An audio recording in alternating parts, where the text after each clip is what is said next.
సంచలనం సృష్టించిన సంధ్యా థియేటర్ తొక్కిసలాట ఘటనలో పోలీసుల నోటీసులకు రిప్లై ఇచ్చింది థియేటర్ యాజమాన్యం.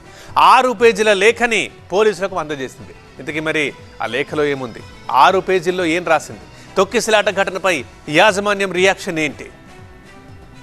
పుష్ప 2 తొక్కిసలాట ఘటనతో థియేటర్ లైసెన్స్ ఎందుకు రద్దు చేయకూడదో వివరణ ఇవ్వాలని పోలీసులు ఇచ్చిన షోకాజ్ నోటీసులపై సంధ్యా థియేటర్ యాజమాన్యం స్పందించింది. తొక్కిసలాట ఘటనలో తమపై వస్తున్న ఆరోపణలకు క్లారిటీ ఇచ్చింది. సంధ్యా థియేటర్ కు అన్ని అనుమతులు ఉన్నాయని సమాధానమిచ్చింది. పుష్ప 2 ప్రీమియర్ షో సందర్భంగా 4, 5 తేదీల్లో థియేటర్ ను మైత్రి మూవీస్ ఎంగేజ్ చేసుకున్నట్టుగా వెల్లడించింది. బెర్విట్ షో రోజున 80 మంది థియేటర్ సిబ్బంది విధుల్లో ఉన్నారని, అంతేగాక గతంలో కూడా చాలా సినిమాల రిలీజ్ కి హీరోలు సంధ్యా థియేటర్ కు వచ్చేవారని, ఎప్పుడూ కూడా ఇలాంటి ఘటనలు జరగలేదని తెలిపింది.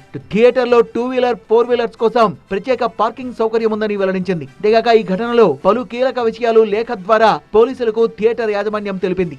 6 పేజీలతో కూడిన రిప్లై లెటర్ ను లాయర్ల ద్వారా పోలీసులకు అందజేసింది సంధ్యా థియేటర్ యాజమాన్యం. సంధ్యా థియేటర్ యాజమాన్యం పంపించిన 6 పేజీల లేఖను పోలీసులు పరిశీలిస్తున్నారు. మరోమారు నోటీసులు జారీ చేస్తారా లేదా థియేటర్ యాజమాన్యంపై ఎలాంటి యాక్షన్ తీసుకోబోతున్నారు అనేది తెలియాలంటే 1-2 రోజులు ఆగాల్సిందే.